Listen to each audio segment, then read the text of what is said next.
Well, good afternoon, everybody. It's Tuesday, December 22nd. Welcome to this week's Tiger Club Zoom meeting. Our guests today are very happy to have Sports Director at KOMU Channel 8, Ben Arnet. Also has spent a lot of time in Columbia doing radio and TV work for the Mizzou Tigers. Before we start today, thank our sponsors, Chicken and Pickle in North Kansas City, Sports Scene in Lee Summit, Conrad's Restaurant and Ale House in Liberty, Tigerboard.com, and Stables Grill in Kearney. Ben, welcome to the Tiger Club Zoom call. I wish we could see you in person at the flea market, but hey, we'll make the best of it today. Hey, this is fun. I've done a lot of these in recent weeks and months, so this is par for the course in 2020 as we wind it down, isn't it? Yes, it is. Yes, it is. Well, we've had a lot of fun doing these Zoom calls, and only thing missing is those Westport Flea Market burgers. We're anxious to get again. Ben, in August, you moved to Channel 8, become the sports director right in the middle of the pandemic. Tell me what your life's been like with the changes and working around COVID-19. Very busy. I I got a phone call in the middle, like really at the height of the pandemic, back in the spring, and wasn't really looking to make a change or do anything like that. But Chris Trevino, who's a very good friend of mine and who actually got me in the business a long, long time ago, was made the decision to retire. A lot of you still hear him on the Tiger Radio Network, so he's still doing that. But after 20 years at KOMU in Columbia, decided to retire, and so got a phone call and an email and some texts saying, would you be interested in this? And I was, and it was really tough to leave athletics after almost 9 years. I'm still doing some stuff here and there with SEC Network Plus and all that, but it was really hectic. I really accepted the position probably in mid-July, early to mid-July, with an August 1st start date. And so for the month of July, I was kind of doing two jobs at once, because the sports director at KOMU is a really big job. I have about 100 student reporters who I work with every single week. And just before we jumped on here, I was working on the January schedule, in fact, of all the things we're going to cover. But probably the biggest, most difficult thing to deal with is scheduling, because as you all have seen, I mean, it changes on a dime. I mean, one day you've got a game, the next day you don't have a game. Things are canceled and postponed and moved around. I've only been able to do one game for SEC Network Plus since I walked out of the booth last March, on the day everything finished, when the pandemic really set in, because I was booked for a soccer match back in September. Florida got COVID. I was booked for a last Friday's basketball game. Prairie View A&M got COVID. I was booked for tonight's game, and then Florida canceled the game, and so that game got moved to a different network and all that kind of stuff. So I've had more games canceled than I've called so far this fall into the winter. But KOMU keeps me really, really busy. It's a really fun place to work. I love being around the students. It's really awesome to see them learn and grow and get better and all that kind of stuff. And it's fun to still cover the teams. As I say this, and I realize what I'm wearing today. I threw this shirt on, but what I've kind of told people is it's same guy, different polo, in a lot of ways, because I'm at a lot of the same stuff. I'm doing a lot of the same things. It's just usually I've got a peacock and a Channel 8 right there instead of the Mizzou logo. Let's talk about the Tiger football team. They wrapped up the regular season. Disappointing loss to Mississippi State, but I just, it was death by 1,000 cuts with all the attrition on the team. And you've got Sean Robinson playing the secondary and a freshman wide receiver playing the secondary. They just look like they just didn't have enough bodies on Saturday. And Mississippi State is a well-coached team. They're a good team that runs, obviously, unique set offensively. As much as the spread and things have changed college football over the last 15 years, nobody does it like Mike Leach. I mean, he was one of the original innovators, and so you're always going to have problems, especially when you mention the depth. They went through a lot of what I call first-year coach stuff. And in my years covering college football, I've had the opportunity to cover, let's see here now, counting Eli, probably five first year head coaches, going back to, my first year in Tucson, Arizona, back in '04 was Mike Stoops had just taken over that job. And, I covered a guy named Jeff Quinn at the University of Buffalo, and then, Coach Pinkel's first year at Mizzou, and Coach Odom's first year at Mizzou, and now Eli's. There's just stuff that every single coach goes through their first year on the job, whether it's their first time as a head coach or even, a veteran like Gary Pinkel. Players transfer, guys have to change positions. You run into attrition in different areas. You run into issues just kind of establishing your culture and all the changes that a coach makes in their first year. And there's really, no matter how good a job a coach does, when you've got all the change that happens their first year with a program, they're going to go through a lot of that first year coach stuff, which Missouri certainly did. The 1 year dispensation that the NCAA granted everybody to basically say everyone's got a free year, plus the transfer portal, plus the opportunity to opt out due to COVID, I think really led to a lot of players maybe making a decision that they wouldn't have made in a normal year. Maybe it would have been better for a player to stick it out in previous years. And I think Coach Drinkwitz has commented on this a little bit in recent weeks. Well, when there's a wide open door, it makes it easier to say, yeah, let me see where the grass might be greener. And I think that led to a lot of their attrition, and that really is tough. And Missouri talked about it all year. And I think everybody on this call here today knows that, football's different, the physical toll that it takes. And that's why the SEC put in those individual position mandates for things like offensive and defensive line. It's really hard to just throw someone in there. I mean, as remarkable as it was, what we saw Sean Robinson do on Saturday in Starkville, it's really hard to do that on the offensive line in a league like the SEC or the defensive line. So I hope the last couple of weeks and whatever happens in the bowl game, if the bowl game happens, knock on wood now with what's going on with Iowa, I hope fans understand that there's a lot of progress being made, and don't let these last two games of the regular season shroud all the progress that's been made this year by this program, because they went through a lot, as you mentioned. Well, I think the SEC travel squad limit is 70, and I believe the Tigers were down to 52 last week when they went to Starkville. So I think everybody's very pleased with how the season's gone. I hope we get to play the bowl game. I understand Iowa, as you said, has shut down for a few days with COVID right now. Do you think it'll happen? I think they'll do everything they can to make it happen. Missouri is certainly game. You got to remember that Iowa too is dealing with different protocols. The Big Ten, when they decided to come back, came back with some of the strictest protocols, and obviously they loosened that a little bit towards the end of the season. It sounds like right now Iowa's on a 5-day pause, and I believe yesterday was the first day. You go back to last week, and head coach Kirk Ferentz, right, tested positive, and he had already gone into self-quarantine, which was supposed to last until the 27th. Well, the game's on the 30th. I mean, your coach is stuck at home until 3 days before the game. That makes preparation kind of difficult. But Iowa said yesterday that the players want to play, and that was something Eli reminded everybody of in his press conference on Sunday. As this entire season started, it was on the brink of shutdown across the country. I think it'd be safe to say back in August, and it was players saying, hey, we want to play these games. I still think they'd like to, even though it's obviously not going to be the whole bowl rigmarole that we usually see. It'll essentially be a road game for both teams. Fly in, play the game, fly out, and try to stay as safe and healthy as possible. Particularly a game like that where it can have some eyeballs, and television partners would very much like to see that game played in addition to both teams. They'll do everything they can to play it.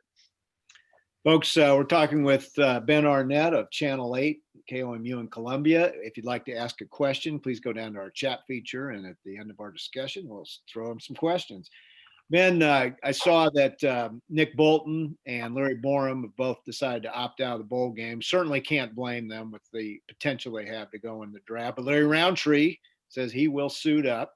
Also saw today, Tigers on the all SEC coaches team, Nick Bolton and Trajan Jeffcoat named to the first team. I want to talk about Nick Bolton. I think you've been around the program a long time. I've watched Mizzou play for 50 plus years. I think he's one of the best defensive players we've ever had in the program. Your thoughts?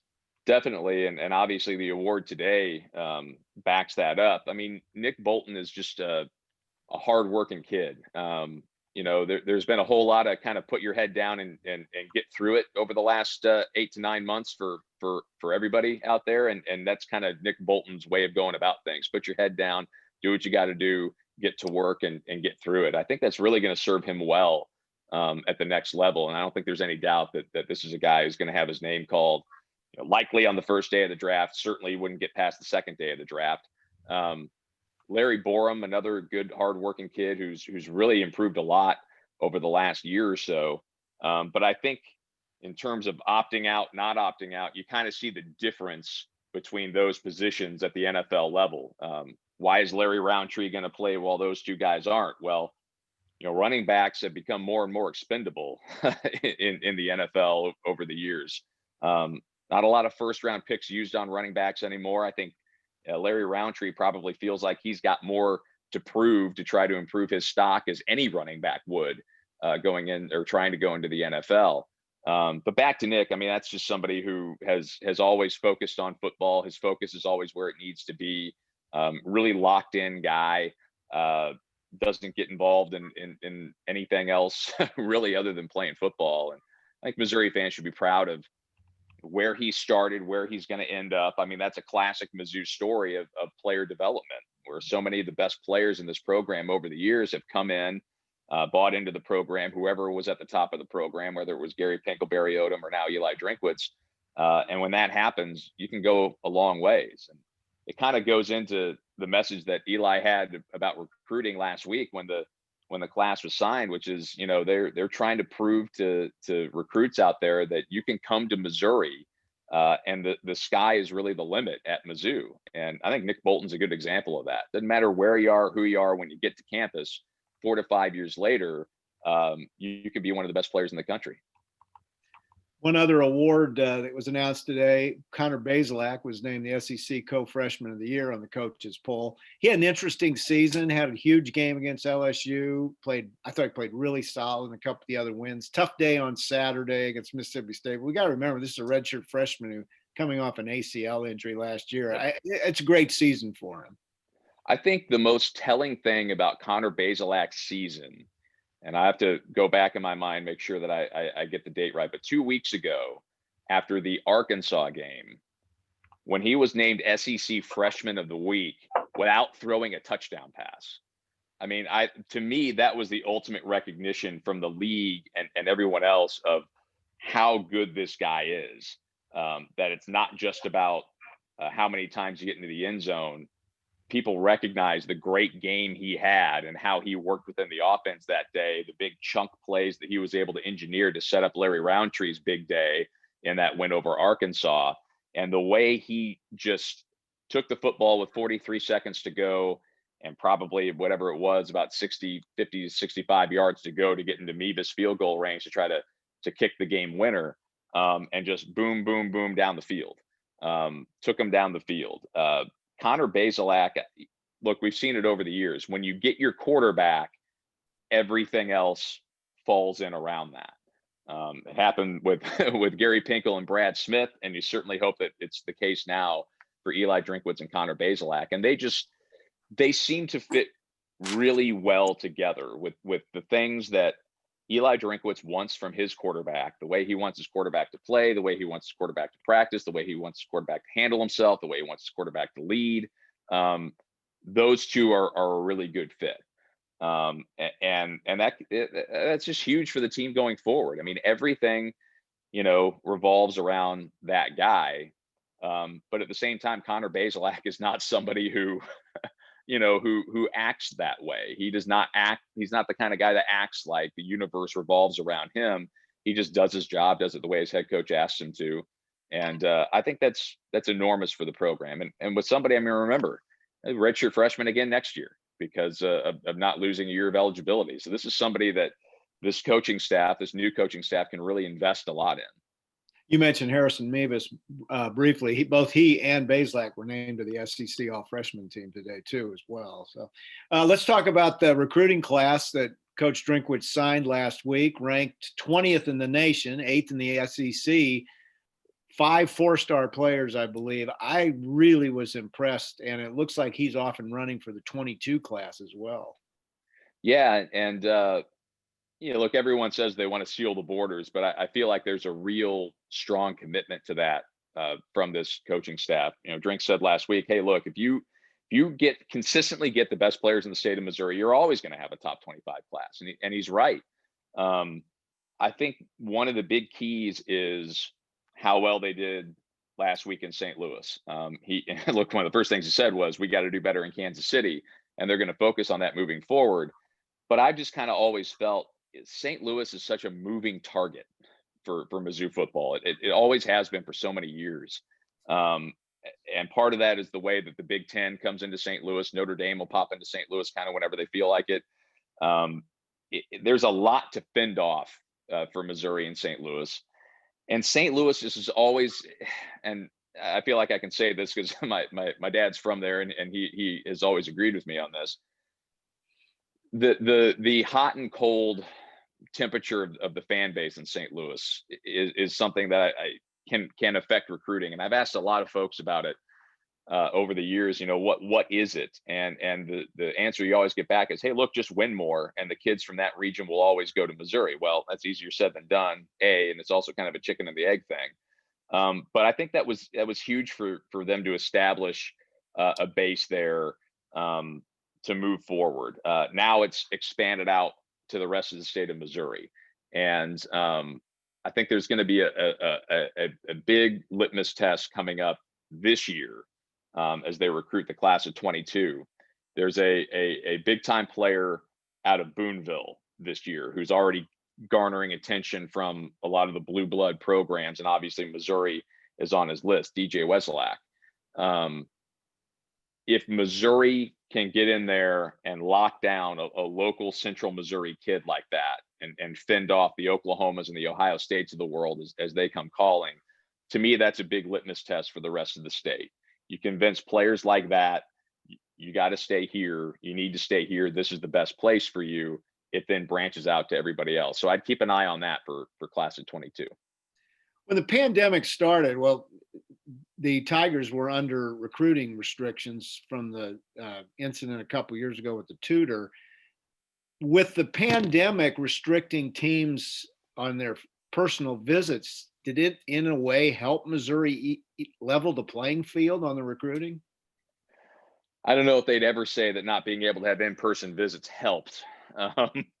I think that is, they will love to have in-person back, because one of the things that Missouri always recruits on is the experience of being at the University of Missouri. I don't think Mizzou wants to get in a virtual recruiting battle when they have so much on their campus. And I think that's something that a lot of us can relate to, is how beautiful the campus is and what a wonderful place Columbia, Missouri is if you give it a chance. And so I think they want to get kids back on campus as soon as they possibly can, because that's always been such a big selling point, particularly if you're trying to recruit potential student athletes from the South and from the state of Texas who might not be that familiar with the University of Missouri and Columbia. I think they want to have the opportunity to bring people into that South End Zone complex as much as possible, to get them into the stadium and show them how beautiful the stadium is, how much it's changed over the years. And then obviously, if they're able to get this new indoor football facility off and running, you want to be able to bring in players and show them this is where it's going to be, this is how it's going to be. There really is no replacement for that in-person contact. I think the biggest thing probably that helped Missouri recruiting this year was that 3-game winning streak in the middle of the season. And, I said this on KOMU a couple of weeks ago, particularly for a first-year coach who's trying to build their program. Sometimes it's not necessarily about winning games, but winning the right games. particularly with the fan base and maybe local recruits who have followed the program for years and years and years and grown up with it, you go back to the old analogy that everybody remembers of Al Onofrio. Had a great record over the course of 6 or 7 years, went 1-6 against Kansas. Sometimes it's not about necessarily winning games, but winning the right games. And you look at the games, if Eli Drinkwitz was going to choose to go 5-5 this year, with the exception of Alabama, which obviously anybody would love to win that game, what would do for your profile, the 5 games that Missouri won this year, they were the right games. They beat their rival in Arkansas. They bounced back and they beat Vanderbilt after a tough loss to Vanderbilt, and several tough losses to Vanderbilt over the last 6 or 7 years, which I think any fan on this call and any Missouri fan would tell you, you got to be able to beat Vanderbilt. You have to do that. Did that. He snapped the losing streak to Kentucky, and he got a signature win over the defending national champion LSU. Yes, I know LSU was not LSU this year, but it's still something that you can hang your hat on. You're never going to turn down a win over LSU, particularly whenever they won the national championship 12 months ago. I think that's part of why you saw things build with the fan base over the course of the season, not necessarily just winning games, not just 5 wins, but 5 huge wins, critical wins like that. And that can translate to recruiting moving forward.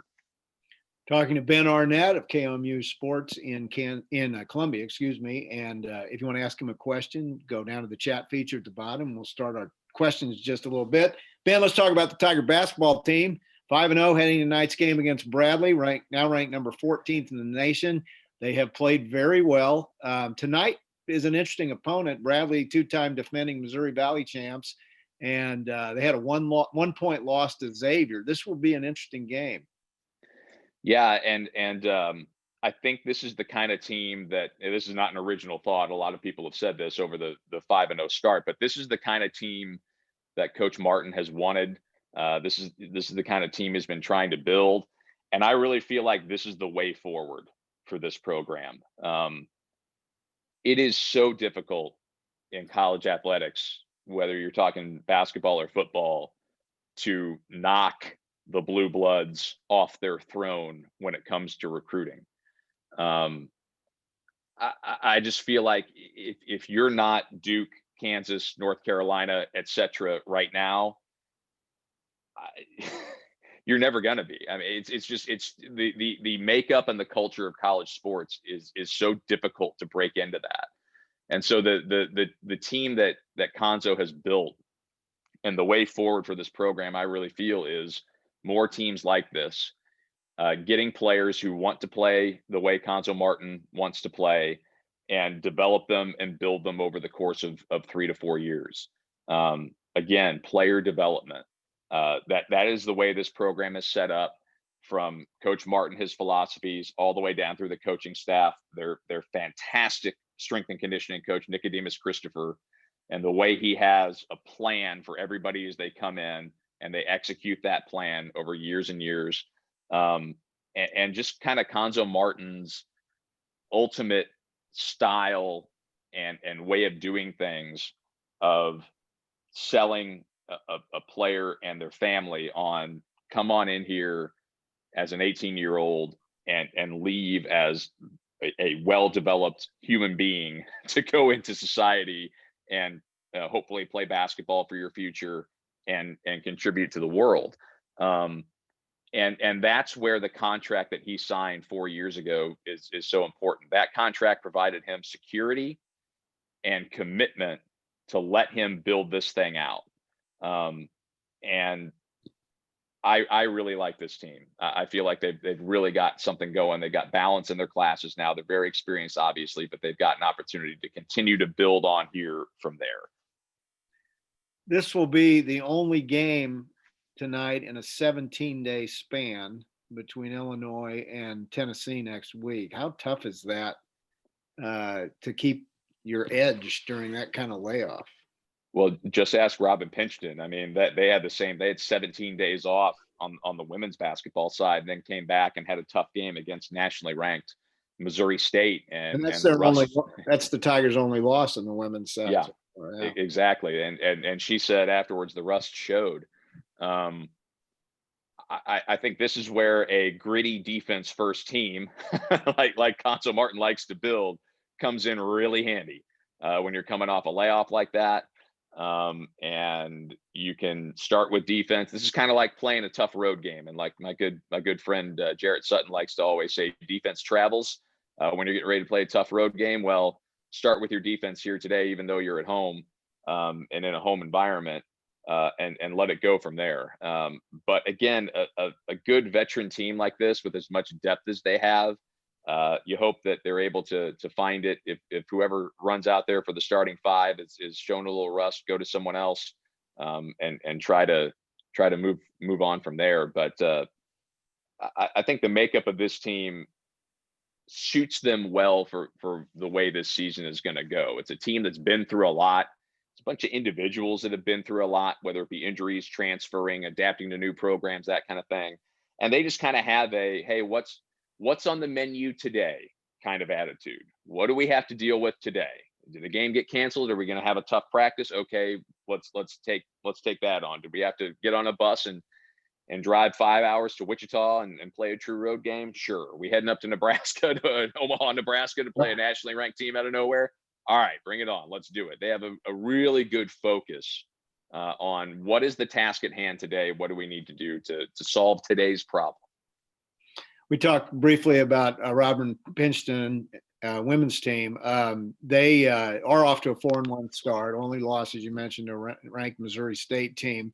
She seems to have the rebuilding program going in the right direction after a bit of a down year last year. Yeah, a lot of transfers, a lot of new faces there, but this is where last season was so important, and the way they really stuck it out last year, when times were really tough at the beginning and the middle of last season. Continued to lean on those two big freshmen last year in Asia Blackwell and Haley Frank. Those two are sophomores now, and that made it so much easier to incorporate Shug Dixon, LaDasia Williams, et cetera, the new faces that had to come in right away and be key factors right away. Well, when you've got that foundation of those two players that came in, had great freshman seasons, bought into the program, stuck it out through some tough times, finished strong, that foundation is going to really serve Missouri well going forward. That's really tough. I mean, that's one of the toughest situations in the country for in college basketball, is having all of those newcomers who, yes, were with the program, but on transfer years last year, having to jump right in with the offseason that everybody had, and then the Tigers having their small COVID outbreak that caused them to not play for 17 days. That's a tough situation, but they've got it figured out, and they've been on a sprint, man. I mean, they played 4 games in 7 days. And I think Robin would probably say that was a good thing, because it helped them knock off a lot of that rust real fast. You ready for some questions? Absolutely. I'll do my best to answer. Okay. You put a lot of time into your quarantine project called Perfection, about the 93-94 Mizzou Tiger basketball team that went undefeated in the Big 8. Talk about what went into making that story about the basketball Tigers.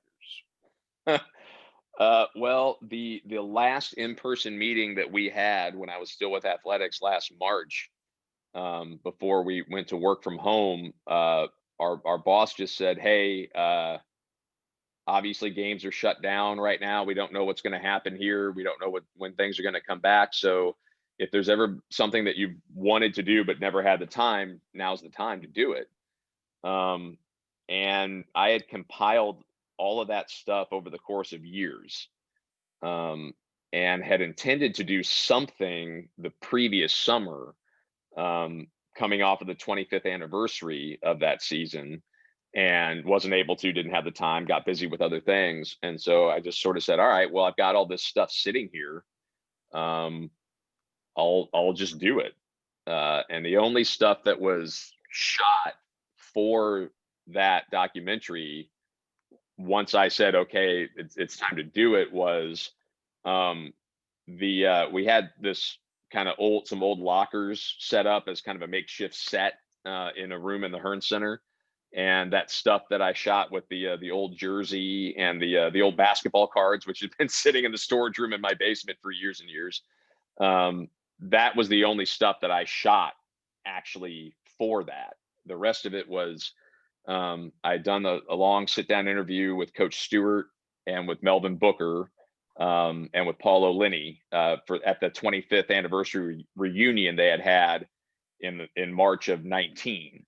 And then the interviews with Javon and Julian Winfield we had done when they celebrated the 20-year anniversary of that in 2014. And so I've just kind of been hanging on to all this stuff, the games we had compiled over the years. That's a funny story.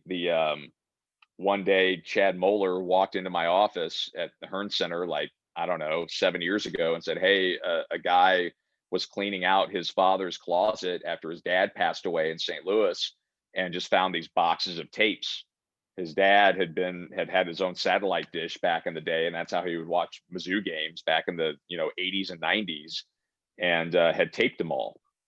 And so he said, the guy said, hey, would somebody like these? And I said, of course. And so that's where we got a lot of the games. So I had the full games from pretty much every game that season. I think the only games we didn't have were like the Kansas State game at Hearn Center and maybe the Colorado game at Hearn Center. Those were the only two games that we didn't have the full tape of.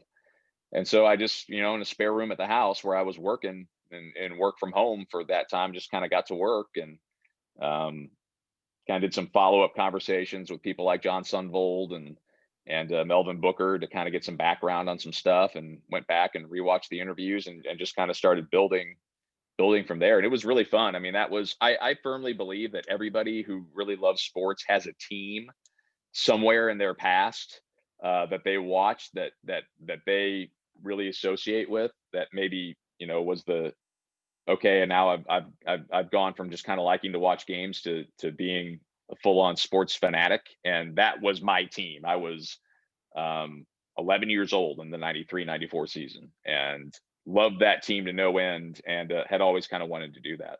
Where can we see that document? That is still on the Mizzou Athletics YouTube channel. Okay. It's also pinned at the top of my Twitter profile. So if you're on Twitter, you can just find it there. But yeah, that is still streaming on the Mizzou Athletics YouTube channel. And I think I'd have to double check this. I think we might be streaming it on the KOMU 8 Roku app if you have Roku TV. Okay, great. Question. Seems all year Tigers were quite resilient in the face of adversity. Saturday, though, after the touchdown, the muffed punt for TD seemed to shock and deflate the team, even though it was early. That seemed to go against the Drinkwitz way. Is that a fair assessment? They were unable to recover from that. Yeah, I think maybe it's a fair assessment that they weren't able to recover, but I don't know that it was a want to. I think that team was so worn down physically that they were probably physically shocked from that. And I would agree that might have taken them out of the game for the moment, but the way that team finished, I never felt like that they gave up on the game. I mean, they kept trying to the very end. I mean, you saw the effort from Sean Robinson defensively, scoring the late touchdown also. They never stopped. And while they may have been a little deflated and physically overwhelmed on Saturday, I don't know that the spirit was broken. I don't know that this team would still be pushing forward the way they are to play in the Music City Bowl if the spirit was broken. And so that's another really good sign. That's another one of those things I talk about where, hey, this is a rebuilding program. A lot of good things happened this year, and a lot of good track has been laid in front of this team moving forward. If they go out and lose to Iowa in the Music City Bowl, remember that's the 16th ranked team in the country. That's won 6 in a row in the Big Ten. So don't let anything distract from the fact that a lot of good things have been set in place for this program moving forward. Next question. Do you see the SEC basketball tournament being played this March? Yeah, I don't think it's going to look like anything that we've seen before. I'd be shocked if there were fans in attendance for something like that. College basketball is going to be tough. It's going to be really tough this year. With the way the games are scheduled, multiple games a week, multiple points across the conferences, as large as conferences are. Remember Missouri, in a league that stretches all the way from Columbia, Missouri to Gainesville, Florida, and College Station, Texas. I don't know that you're going to have any choice but to just cancel games this year. I don't know that there's going to be a whole lot of postpone and makeup in the college basketball schedule. I don't know that the college basketball schedule allows for that. So I think what you might see moving forward is kind of what we've seen here as non-con is winded down. It's hard to just go get another game when you get in conference. It's hard to just sort of, okay, if you're supposed to play South Carolina and South Carolina's can't go on a Wednesday night, you can't just pick up the phone and see if Vanderbilt's available. They're not. They got a game. I don't know if the league is going to allow to fill with non-con opponents. Again, that's going to be tough too, because once everybody's in league play, everyone else has commitments. You can't just pick up the phone and see if Arkansas Little Rock is available. Arkansas Little Rock's got a game. So because they're in league also. So I think you could see some very odd records going into postseason tournaments this year, which you can't really hold against anybody. I just think that conferences and the NCAA are highly motivated to get these tournaments played when we get to March, because the financial hit that was taken from the cancellation of the NCAA tournaments last year was significant. Jim Sturck just sent out an email within the last couple of weeks saying Mizzou Athletics is at least $35 million in the hole for this year. Missing out on postseason basketball tournaments is not going to help that. So could it be something that looks unlike any SEC tournament we've seen before? Perhaps, but I think they'll move heaven and earth and do everything they can to get that thing played safely. You had a great interview with Coach Pinkel the other day. Seems to be enjoying retirement and doing good work for the community. Tell us a little about your conversation with him. Coach Pinkel is somebody that cannot sit still. He's got to have something to work towards. He's got to have goals to work towards. And so he's really funneled his energy into helping children across the state of Missouri as much as he can. And that's his foundation he started a few years ago called GP Made. It also all goes back to family for Coach Pinkel. I can remember at Coach Pinkel's first press conference as being announced the head coach at the University of Missouri. He talked about his brother and sister facing lifelong ailments that can put them in wheelchairs, and how that's why he didn't take elevators, always takes the stairs, because he never took for granted the ability to walk. And he saw that from an early age growing up with his siblings. And so his foundation is zeroed in on helping out children across the state of Missouri who face physical challenges due to diseases. He's also learned from his players, and he had guys like Jeremy Macklin who played for him, who came from extremely challenging circumstances as a kid growing up in St. Louis. And so that foundation also tries to find children across the state of Missouri who, for whatever reason, are facing challenges, just trying to grow up and be a normal kid, and help them in any way that they can so they can get an education and succeed in life. And anytime I get to see Coach Pinkel, I just love talking with him, because he's got a great perspective on life from everything he's been through. And Gary Pinkel taught me one of the most important lessons that I've applied to my career in a conversation. I think we were talking about the Colt 45 play from the 2013 Georgia game one day. And he explained, that was the first time he really explained to me about the Thursday meeting that they would have as a coaching staff. And he said, look, those decisions to run plays like that don't happen on the sideline at Sanford Stadium with 90,000 people yelling and screaming. They had a meeting every Thursday to lock down the game plan, where they would make those decisions then. And everything was a if this, then that, calm decision. And I've used that in my life. When I've got a big decision to make, or I see something on the horizon, oh, that could be a difficult time. Oh man, that's going to be a busy day. I make those decisions days out and take a moment and think about it and don't make an emotional decision. Set yourself up for success in that way. And he keeps doing that. He's helped the community a lot. Question with the layoff, what's your prediction for tonight's game?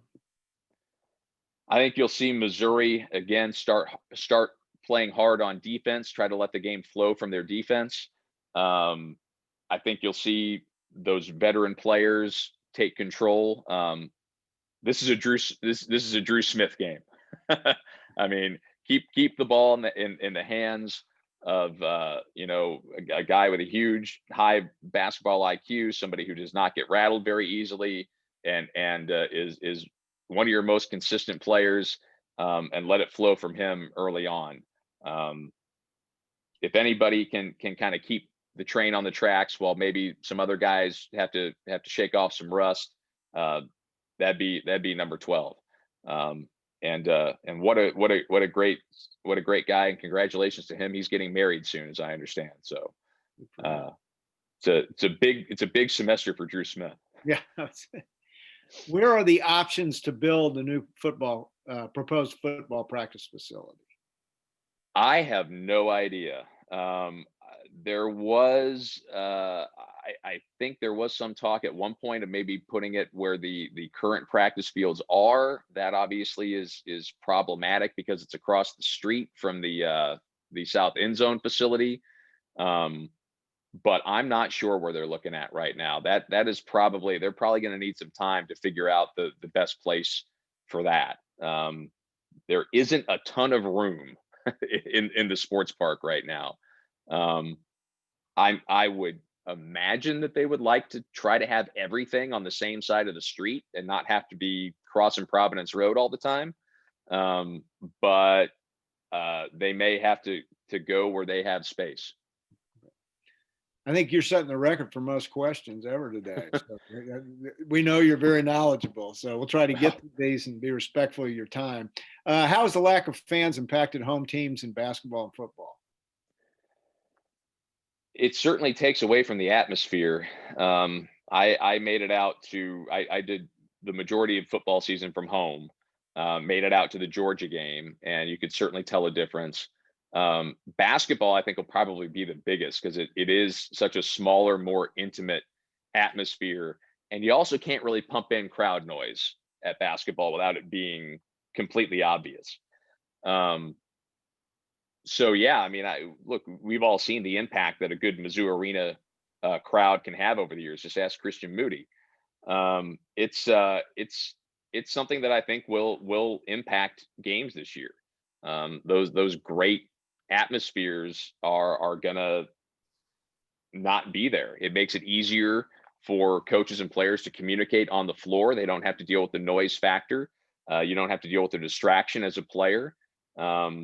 And for me, the weirdest thing was the band not being there. The opening game of the season, that stuck out like a sore thumb to me.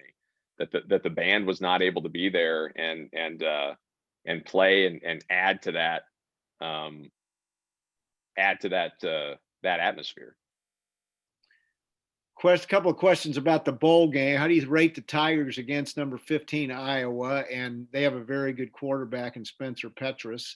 Will there be fans, and how many? And did MU ever think of not playing in a bowl game this year? I don't think the Tigers ever considered not playing in a bowl game. Coach Drinkwitz mentioned that on Sunday, that the players were all in for it. They wanted to, and Jim Sturck related a story that their players were so committed that the SEC actually wanted teams to sign a document committing to a bowl game last week, and Mizzou signed it, no questions asked. They were always committed to playing in a bowl game. It's a great opportunity for the program to finish over 500. Again, these little milestones as you build a program can be big. They're mostly playing, I think they would say, for the senior class. That's extremely important to teams when you get to this time of year, particularly this senior class that has gone through so much. coaching changes to COVID and you know, the postseason ban last year and all that kind of stuff. I'm trying to work backwards. What was the middle Oh, question there? how would you rate the Tigers against Iowa and their quarterback Spencer Petras? And also, what will be the attendance, or how many fans will be allowed? Iowa, I haven't really dug into yet in terms of a scout, but obviously a great team that's red hot right now. Certainly Missouri defensively, it will hurt not having Nick Bolton, but you know, Nicholson, number 11 for Missouri, is a player that's really been coming on strong towards the end of the season. And that could be a big opportunity for him to step into the kind of role that he's going to have next year. Attendance wise, the Music City Bowl right now is saying they're going to have about 14,000 fans at Nissan Stadium there in Nashville. A good friend of mine is a sports anchor at the NBC affiliate in Nashville, a Mizzou alum named Chris Harris, and he said it looks like that's what it's going to be at. Doubtful that they would allow any more fans than that. Nashville and the area around it is going through some difficult times right now with the pandemic. But I don't know if that'll affect the attendance numbers at the Music City Bowl. Okay. Any comments on any other Mizzou sports teams, people we should watch that we don't hear a lot about? Wrestling, track, anything of note? Volleyball's spring schedule came out the other day, and that is a team that I think can challenge for an SEC title and have a great run at nationals. Remember that the national tournament for the spring sports, national tournaments, and for Mizzou, you're talking soccer and volleyball, are going to be in the spring this year, and they'll get back to work in the month of January.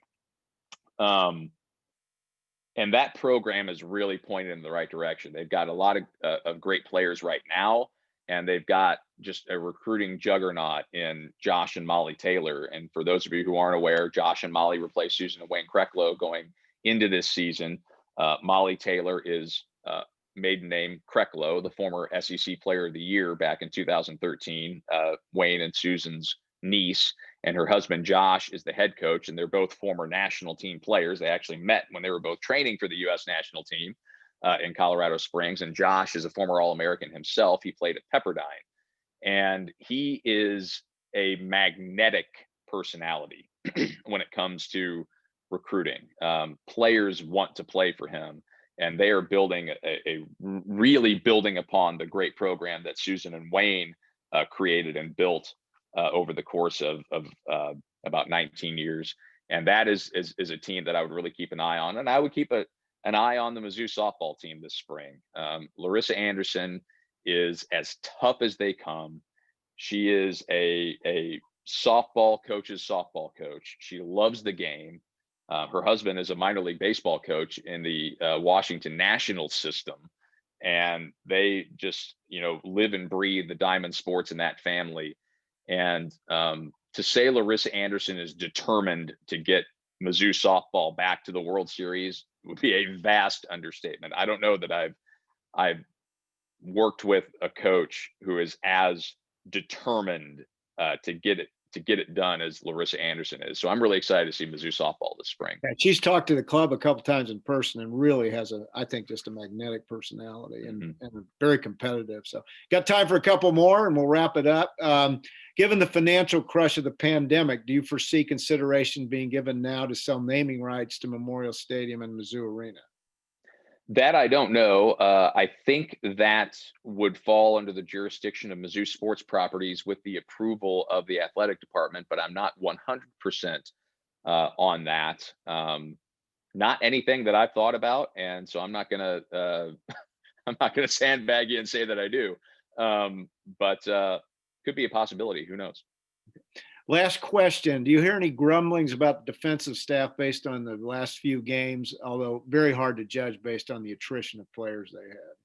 Yeah, I would agree on that case. I don't know that I've heard anybody complaining about the defensive staff. I think they've done everything that they can. I mean, they've been cross-training players for the secondary for about 4 weeks now. You had, again, a former starting, the guy who started the Alabama game at quarterback is making tackles and picking off passes in Starkville on Saturday.